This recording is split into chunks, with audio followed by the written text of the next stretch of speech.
Ladies and gentlemen, the reason for the long minutes to post for race number 7 is that we will pause at this time to pay honor and tribute to the 14-year-olds who have raced here at Scarborough Downs, who are forced into retirement at the conclusion of their 14-year-old season by USTA rules. We have 10 14-year-olds who are detailed in the programs that are available in the program booths. They are now assembling at the top of the stretch and will soon be led into the winner's circle for one final time. Ladies and gentlemen, we draw your attention trackside now as the parade of 14-year-olds now commences.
I'm joined here high above the stands by Lady Lewis and Sally Hinckley. Sally, this is always a great day. I have to say it's one of my favorite times of the year. But it is a bittersweet time because we know we're not going to see them race again, but we wish them well and we appreciate all they've done for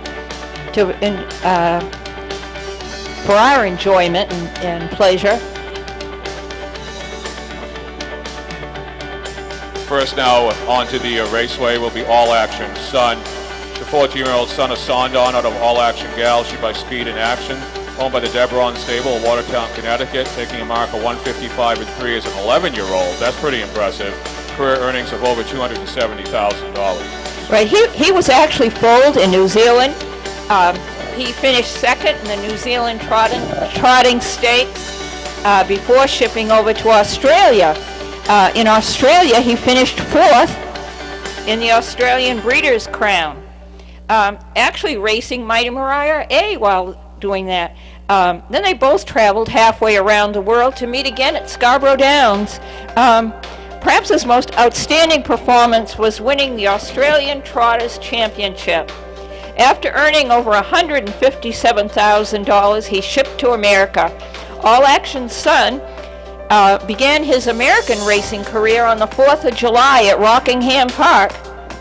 Often in open events, he took his lifetime trot mark of 155 and 3 there in 2008. He would complete his career racing at New England tracks. Ladies and gentlemen, in the winner's circle, one final time, All Action Sun. Next in will be Burley. Burley's no stranger to us here at Scarborough Downs. The son of Log out of Spoken Lady. She by Good to See You. She's owned by Diane Fraser at Kennebunk, taking a lifetime mark of 153 and 1 as a 6-year-old. Career earnings of over $300,000. Oh, great horse. He was originally named Snow in August, but we're glad that Burley changed his name. Oh, okay. Burley raced at tracks in New York and Pennsylvania. He took his lifetime mark of 153 and 1 at the Meadowlands in 2005. He moved to Maine in 2007, retiring this year.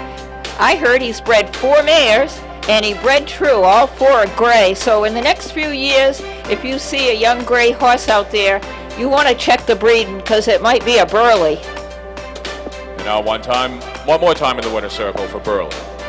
Next up is a 13-year-old Sally. We're giving special dispensation for this horse. It's CC Bagalock, owned by Drew Campbell of Scarborough.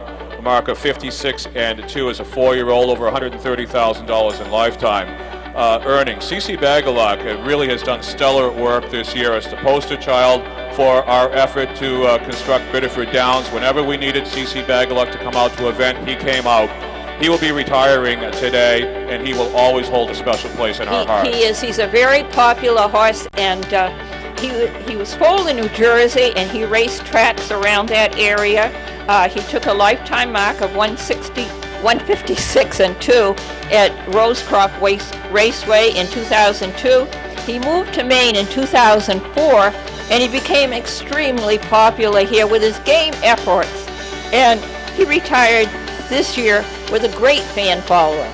CC Bagalak. Next in is Chips Fly. He is a trotter who's owned by Timothy Ferrani and John Amato.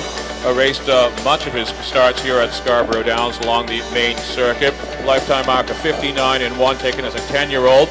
Earnings of over $80,000. Right, he was foaled in Kentucky, and he competed there from 2002 to 2007. Then shipped to Plain Ridge, where he did take that lifetime mark of 159 and 1, and then moved to Scarborough, where he has raced here since. One more time in the winner's circle for Chips Fly. Mighty Maori is not with us here this afternoon. Next into the winner's circle will be Nippers 1. We always call him the Good Nippers 1. Owned by Dick Taranjo of Scarborough. He took a mark of 59 as a 2-year-old. Career earnings of in excess of $30,000. He was one of the troopers here at the Downs, always showing up to race. That's what I used to call him. He was foaled in Lexington, Kentucky. He began his racing career in the Chicago area. He promptly took a lifetime mark of 159 flat. He moved to Maine in 2004, and he's been racing here until hanging up his hobbles in 2010. And one last time in the winner's circle for the Good Nippers 1. Passion Hurricane not in attendance this afternoon. Next in line will be Roya's Romeo. This is the son of Village Jiffy out of Chieftown. She's by the Great Big Towner, owned by Katie Flaherty of Scarborough. Lifetime mark of 53 and 1, taken as a 5-year-old, and earnings in excess of $200,000. Right, he was foaled in Ontario. He raced at Ontario tracks before moving to New Jersey in 2002, where he took his lifetime mark of 153 and 1. In 2005, he moved to Maine, racing here until his retirement in 2008.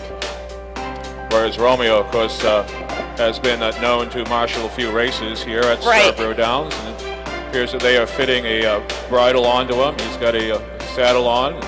I think someone may be climbing into the irons here very soon to ride Roya's Romeo out of the winner's circle one last time. That's what we like to see. Ladies and gentlemen, while we have just a moment, look at the bottom of the page in each one of these program stories about these horses. Some of them are up for adoption, and if you are in the market for a horse, a great horse, one of these are looking for some homes, and you may find a new best friend here. Right, you couldn't ask for a better horse than a Standardbred, and these horses are used to being handled. I have one; they're wonderful. And there he goes, Roya's Romeo, being ridden out of the winner's circle following his retirement. Last but not least, ladies and gentlemen, we'll welcome Southview Sabre into the winner's circle. He's going to be joined in the winner's circle by 11-year-old Ryan Nelson, the son of owner Joey Nelson. Southview Sabre is a son of Drop-Off. I love that breeding. Out of Power Fashion, she by No Nukes, taking a mark of 50 and 3 as a 7-year-old, earnings of over $500,000. Imagine, he was foaled in Charlottetown, Prince Edward Island, and he raced the top 2-year-olds there in St. John for purses as much as $50,000. For the next several years, he raced the top paces in Canada. His chief rivals included Galo Blue Chip. Then he moved to Meadowlands, where he took his lifetime mark of 150 and 3 in 2004. He continued to race there until moving to Maine in 2009. He raced here until retiring this past July. He won from 4 to 10 races each year. Ladies and gentlemen, there you have it. The 14-year-old retirement ceremony here at Scarborough Downs. Give them all a hand.